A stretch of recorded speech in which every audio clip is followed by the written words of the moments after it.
Policies کے خلاف بولتا رہا ہوں، میں ان ایم این ایز اور ایم پی ایز کے خلاف ہمیشہ سے بولتا رہا ہوں، لیکن میری آواز میں اتنی طاقت نہیں تھی یا وہ وقت نہیں تھا کہ لوگ میری آواز کو اس دھیان سے سنتے۔ آج موقع ہے، آج اس موقع پہ لوگوں کو یہ سمجھانا ہے کہ آپ نے وہ جو غلطیاں ماضی میں کی ہیں وہ غلطیاں نہیں دہرانی، آپ نے اپنے آپ کو ان پارٹیوں کی غلامی سے آزاد کرنا ہے۔ یہ پارٹیاں اپنے لیڈر کی پالیسیز پہ چلتی ہیں، چاہے وہ ملک بنانا ہو یا ملک توڑنا ہو، لوگوں کو اپنی پالیسیز کو لے کے آگے چلنا ہے، لوگوں نے اپنے مسائل کو اپنے سامنے رکھنا ہے اور ان پارٹیوں سے آزاد ہونا ہے، یہی میرا نعرہ ہے۔ اور انشاءاللہ تعالیٰ میں اس دفعہ یہ ثابت کروں گا کہ لوگوں کو ان پارٹیوں کی غلامی سے آزادی دلواؤں گا، اور ہم سب مل کے عوام کی طاقت سے اس ڈسٹرکٹ کے اندر وہ ڈیولپمنٹ کریں گے کہ لوگ انشاءاللہ تعالیٰ صدیوں یاد رکھیں گے۔ سر یہاں یہ بھی کہا جا رہا ہے جب آپ ڈسٹرکٹ ناظم بنے تو سردار مہتاب احمد خان نے جو ہے آپ کی معاونت کی اور آپ کا ساتھ بھی دیا، اور آج کل دوبارہ یہ خبریں چل رہی ہیں کہ سردار شمون جو ہیں وہ دوبارہ الیکشن میں آ رہے ہیں، تحصیل معیار کے لیے الیکشن لڑیں گے۔ اگر وہ الیکشن لڑتے ہیں تو آپ وہاں اس احسان کے بدلے کیا آپ وڈرا کر جائیں گے؟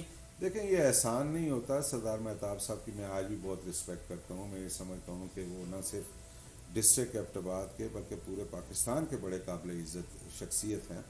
اس وقت کی ضرورت تھی، مسلم لیگ نون کے پاس کوئی کینڈیڈیٹ نہیں تھا، ان کے اپنے جو ووٹ تھے اس سے وہ اپنا ضلع ناظم نہیں بنا سکتے تھے، میرے لیے اپرچونٹی تھی، پی ٹی آئی کے کچھ لوگ میرے ساتھ تھے، میں ان کا آج بھی بہت مشکور ہوں جنہوں نے میری وجہ سے قربانی دی، اور وہ بڑے دلیر لوگ تھے، وہ تھے جو اپنے اصولوں پہ قائم رہنے والے لوگ تھے۔ تو مسلم لیگ نون کو ہم نے آفر کیا کہ آپ کے ووٹ ضائع ہو رہے ہیں، آپ ہمیں ووٹ دیں تو ہم یہ مقابلہ کر سکتے ہیں، انہوں نے ہمیں ووٹ دیے۔ تو اس کا مطلب تو نہیں کہ میری تمام آئیڈیالوجی چینج ہو گئی، میں تو آج بھی وہ بات کرتا ہوں کہ اس ملک کے اندر ایک حقیقی تبدیلی کی ضرورت ہے۔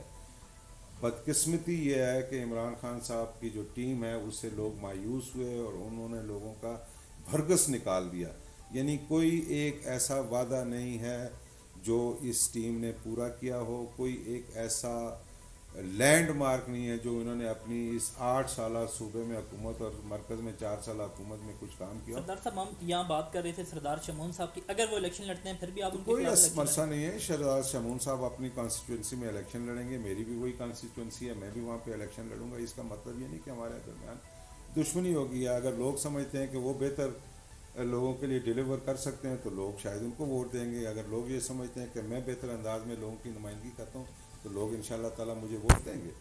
سردار صاحب یہاں ایک بڑی نئی چیز جو ہم دیکھ رہے ہیں، کل کی دوستی آج کی مخالفت، شوکت تنولی صاحب کی بات کر لیں، شوکت صاحب بھی آپ کے قریبی دوست تھے، وہ بھی آپ کے خلاف الیکشن لڑنے کے لیے انہوں نے بھی اعلان کر دیا ہے، علی اصغر صاحب بھی آپ کے خلاف اگر الیکشن نہیں بھی لڑتے تو وہ آپ کے خلاف کمپین ضرور کریں گے، شمون صاحب کی بات کریں وہ بھی، اور سردار ادریس صاحب جو آزاد حیثیت سے بڑا ووٹ بینک بھی رکھتے ہیں وہ انہوں نے بھی الیکشن کا اعلان کر دیا ہے۔ تو کیا کسی امیدوار سے پیچ اپ کا کوئی پتہ نہیں، میرا کسی سے کوئی پیچ اپ نہیں ہے، میں نے الیکشن لڑنا ہے، میں عوام کے اصرار پہ سامنے آیا ہوں، مجھے عوام سامنے لائے ہیں، اور جب تک وہ عوام مجھے نہ کہہ دیں کہ پیچھے ہٹنا ہے تو میں کسی صورت میں کٹ بھی جاؤں گا تو پیچھے نہیں ہٹوں گا۔ یہ الیکشن ہوتا ہی 2 4 5 کینڈیڈیٹس کے درمیان ہے، اگر میں یہ سوچ لوں کہ بھائی باقی تمام کینڈیڈیٹس جو ہیں وہ مر جائیں گے اور میں اکیلا الیکشن لڑوں گا تو اس کا تو مزہ کوئی نہیں ہے۔ میدان سجے گا انشاءاللہ تعالیٰ، آپ لوگ بھی دیکھیں گے، تماشا دیکھیں گے، ہم لوگ بھی لوگوں کے پاس جائیں گے اور لوگوں کا جو مینڈیٹ ہے اس کی ہم عزت کریں گے، میں بھی اس آدمی کے لیے کوآپریٹ کروں گا آفٹر الیکشن، اور میں اپنا ایجنڈا لے کے چل رہا ہوں، اپنا منشور آپ آگے لے کے چل رہا ہوں۔ مجھے امید ہے کہ یہ تمام پارٹیاں اکٹھی ہو کے بھی میدان میں آ جائیں تو لوگ ان کو شکست فاق دیں گے۔ سردار صاحب یہاں لوگوں کو ایک بڑا ڈاؤٹ ہے جس حوالے سے سب کی نظریں ہیں، جی، جو پاکستان کی 2 بڑی سیاسی پارٹیاں ہیں، جی جی، اگر نون لیگ کی بات کریں تو ان کے خلاف بھی آپ بات کرتے نظر آ رہے ہیں، پی ٹی آئی کے تو سرے سے آپ ابھی مخالفت کر رہے ہیں، یہ جو ابھی دور ہے جس کے دلی نظامت کے بعد، تو اب لوگوں کی نظریں یہ ہیں کہ اگر آپ الیکشن جیت جاتے ہیں تو بڑی پارٹیاں تو یہ 2 ہیں جن کے تحت آپ کسی کو جوائن کر کے جو ہے آپ کچھ چینجنگ لا سکتے ہیں، اگر ان دونوں کے خلاف آپ بات کر رہے ہیں تو کون سی پارٹی آپ جوائن کریں؟ دیکھیں یہ تو بات کی باتیں ہیں، جب الیکشن انسان جیت جاتا ہے پھر اپنے لوگوں سے صلاح مشورہ کرتا ہے، جو علاقے کے لوگوں کا جس میں بہتر انٹرسٹ ہے وہ سوچتے ہیں، اور یہ ضروری بھی نہیں ہوتا کہ پی ٹی آئی کی عادت اگر آپ سے رابطہ کرتی ہے تو آپ کسی کیونکہ سیاست میں لفظ پی ٹی آئی والے تو مجھ سے آپ بھی رابطہ کرتے ہیں تو میں تو نہیں رابطہ کرتا، تو پی ٹی آئی جوائن کرنے کا یعنی کوئی ارادہ نہیں ہے اور کوئی بھی پارٹی؟ بالکل کوئی ارادہ نہیں ہے۔ پی ٹی آئی کی جو لوکل لیڈرشپ ہے انہوں نے عمران خان کو بھی غلط راستے پہ چلایا، اور پی ٹی آئی ہمارے علاقے کے لوگوں کی دشمن ہے.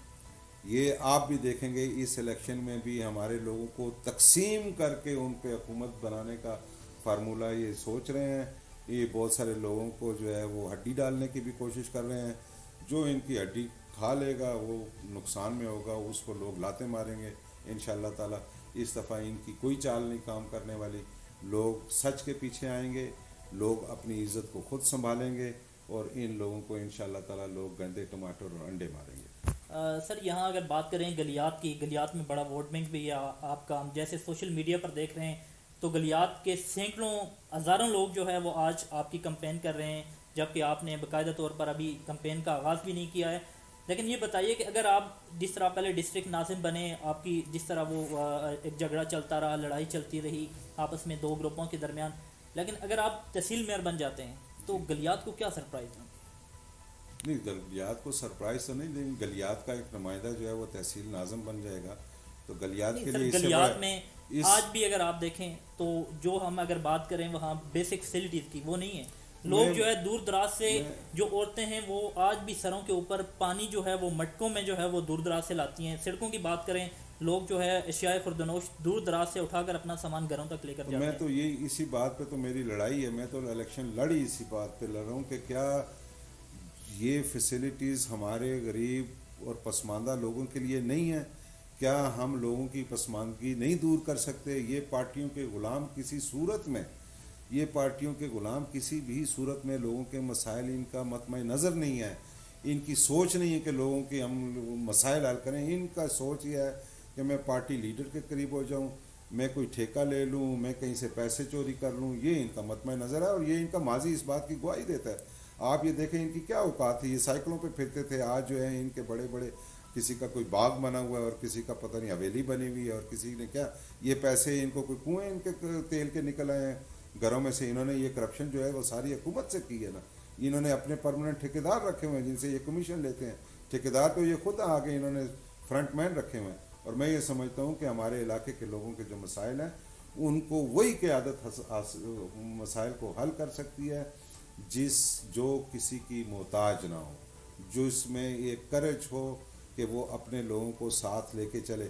آپ دیکھ لیں پاکستان میں یہ ٹی ایل پی کی جو تحریک چلی، جس پارٹی کو یہ لوگ کالعدم قرار دے چکے تھے، لوگوں نے اپنی طاقت کا مظاہرہ کیا اور ان کو سب کچھ دیا اس حکومت نے. یہ حکومت کوئی شرافت سے ماننے والی چیز ہے. ہم بھی اپنے لوگوں کو ساتھ لے کے چلیں گے اور اپنے لوگوں کے حقوق پہ کسی طرح سے بھی کمپرومائز انشاءاللہ تعالی نہیں کریں گے. سر آخری سوال ہے، کافی سارے سوال ہم آپ سے کر چکے ہیں. ہم دیکھتے ہیں کہ جس طرح صوبائی حکومت نے الیکشن ہارنے کے بعد ایک ترمیم کی ہے بلدیاتی الیکشن میں کہ جو تحصیل میئر ہوگا وہ ڈپٹی کمشنر اور خاص کر کے اسسٹنٹ کمشنر کا بھی کہا جاتا ہے کہ اس کے بھی ماتحت ہوگا اور چیک اینڈ بیلنس وہ رکھے گا. تو یہ جو تحصیل میئر ووٹیں لے کر آئے گا اور اتنی ووٹ لے کر عوام کا منتخب کردہ ایک جو نمائندہ ہوگا وہ ڈی سی آفس میں ملازمت کرے گا کیا؟ دیکھیں، جو میرا حلقہ ہے وہ تقریباً میرے حساب سے 10 لاکھ لوگوں سے زیادہ آبادی پر مشتمل ہے. یہ تحصیل اعتبار 10 لاکھ یا 12 لاکھ لوگوں سے جو آدمی ڈائریکٹ ووٹ لے کے آئے گا اور وہ آ کے اے سی کی اور ڈی سی کی ملازمت کرے گا، تو میں تو سمجھتا ہوں کہ اس نمائندے کو وہیں خودکشی کر لینی چاہیے. یہ کیا بات ہے؟ یہ رولز آف بزنس میں یہ چھوٹی موٹی تبدیلیاں کرتے رہتے ہیں، اس سے کوئی فرق نہیں پڑتا. یہ صرف سر لیکن فنڈ آپ کا ٹی ایم او جاری کرے گا، کمشنر اس کو ہدایت کیسے جاری کرے گا؟ یہ فنڈ جو ہے اختیار ہوتا ہے عوامی نمائندے کا. انشاءاللہ تعالیٰ ان کی گردن پہ ہاتھ رکھیں گے. ان سر اس سے پہلے بھی آپ گردن پہ ہاتھ رکھتے رہے، آپ ڈی پی او کے خلاف باتیں کرتے رہے، ڈی سی کے خلاف. میں نے تو ڈی پی او کو کہا میں نے تو ڈی پی او کے خلاف کوئی بات نہیں کی. آپ نے چوک میں کھڑے ہو کر کہا ہے جی کہ اگر آپ نے مقدمہ کرنا ہے ڈی سی کے خلاف آپ باتیں کرتے رہے ہیں. نہیں، میں ڈی سی دیکھیں، ڈی سی کے پی میں ان کی گورنمنٹ تھی، وہ انہوں نے مجھے پرویز خٹک صاحب نے ٹارگٹ کیا ہوا تھا ان لوگوں نے. میں تو اس پرویز خٹک سے بھی نہیں ہارا نا، میں تو ہارا تھا کورٹ سے. جب انہوں نے بجٹ کورٹ میں لے گئے اور اسٹے کر دیا تو میرے بس سے چیزیں نکل گئیں. اس کے علاوہ تو میں نے کسی چیز پہ کمپرومائز نہیں کیا. اگر آپ یہ سمجھتے ہیں میں نے تو اس نظام کے اندر رہ کے لڑنا ہے اور جب لڑ کے آگے آؤں گا تو میں اس نظام کو توڑ سکوں گا. آپ یہ سمجھتے ہیں کہ میں نظام میں گھسے بغیر پہلے سے سرنڈر کر دوں کہ یہ انہوں نے اس اے سی کو اختیار دے دیا ہے تو اب میرا الیکشن لڑنے کا کوئی فیصلہ نہیں ہے. بھائی ہم نے عوام کی لیے جدوجہد کرنی ہے. اس حکومت کو بھی اس بات پہ مجبور کرنا ہے کہ ہم اے سی کے نوکر نہیں ہیں. میں 10 لاکھ لوگوں سے ووٹ لے کے آگے آیا ہوں. 10 لاکھ لوگوں سے جو ووٹ لے کے نمائندہ منتخب ہوگا اس کو ریفیوز کرنا کوئی آسان کام نہیں ہے. بہت شکریہ سردار صاحب، آپ نے ہمیں وقت دیا. جی ناظرین، آج ہمارے ساتھ موجود تھے سردار شیربہادر صاحب، جو اس بار جس طرح ان کے لہجے سے لگ رہا ہے کہ وہ بڑی دبنگ سٹائل میں جو ہے انہوں نے دوبارہ تحصیل معیار کے لیے انٹری کی ہے، اور بڑے جوش اور جذبے سے جو ہے وہ الیکشن لڑنے کا ارادہ رکھتے ہیں، اور وہ ہر صورت جو ہے وہ جیت کے لیے جو ہے متوقع بھی ہیں، اور ان کی یہی توقع کی جا سکتی ہے کہ وہ جیتیں گے. جو ان کا ہم نے موقف جانا ہے اس حساب سے ہم دیکھ رہے ہیں، اور انہوں نے کافی سارے انکشاف بھی کیے ہیں. جس طرح ہم نے کہا کہ کوئی بھی کینڈیڈیٹ ان کے سامنے آتا ہے تو یہ الیکشن ضرور کنٹیسٹ کریں گے. جس طرح کافی ساری خبریں چل رہی تھی کہ ان کا پیچ اپ کی جو باتیں چل رہی تھی، اور ان سے ہم نے سوالات کیے جن کے جوابات بھی آپ جانیں. اور مجھے دیجیے آئندہ پروگرام تک کے لیے اجازت. انشاءاللہ دوبارہ حاضر ہوں گے، نئے مہمان اور نئے پروگرام کے ساتھ حاضر ہوں گے. اللہ حافظ.